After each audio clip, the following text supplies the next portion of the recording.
take me away from the ghetto. Philip and Adam sat in the kitchen sipping their cold drinks and reminiscing about their past. Adams, who had stayed in the village after graduation, looked at Philip with a mix of curiosity and concern. You left the village with nothing but a suitcase and a dream. What was going through your mind when you made that decision? Philip took a deep breath, his eyes gazing into the distance as he began to recount his journey. At times, we couldn't afford a meal, and I felt frustrated and helpless. I knew I had to do something, so I picked my bags and left for Lagos.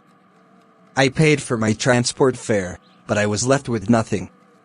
No money, no food, no shelter. What did you do? I slept under the bridge for 6 months. It was a difficult time, but I was determined to make a better life for myself. I did all kinds of jobs on the site, from carrying bricks to cleaning up debris. It was backbreaking work, but it paid the bills. How did you cope with the hunger and the hardship? There were times when I went without food for days, but I never gave up. I kept pushing forward, knowing that things would get better someday. You're a testament to the power of hard work and determination. You've come a long way, my friend. I couldn't have done it without the lessons I learned in the village. My journey to greatness was difficult, but it taught me the value of perseverance and resilience. As the sun began to set, Philip and Adam sat in comfortable silence, each lost in their own thoughts. They knew that no matter where life took them, their friendship would remain a constant source of strength and inspiration.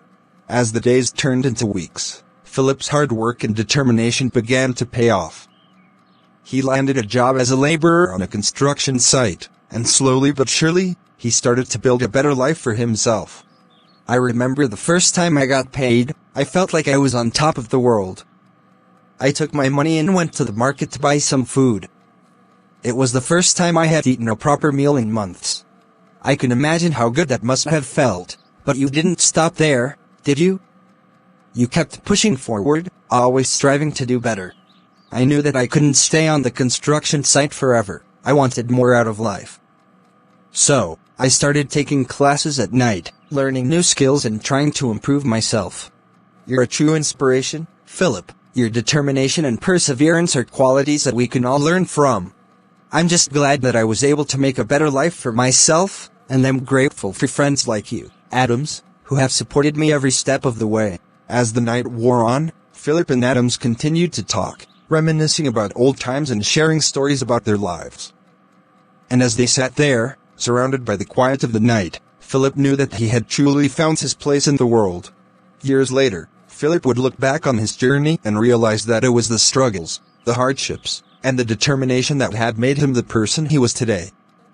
He had taken the lessons he learned in the ghetto and used them to build a better life for himself. And as he sat on his porch, surrounded by the comforts of his success, Philip knew that he would never forget where he came from. He would always remember the ghetto, and the struggles that had shaped him into the person he was today. The end.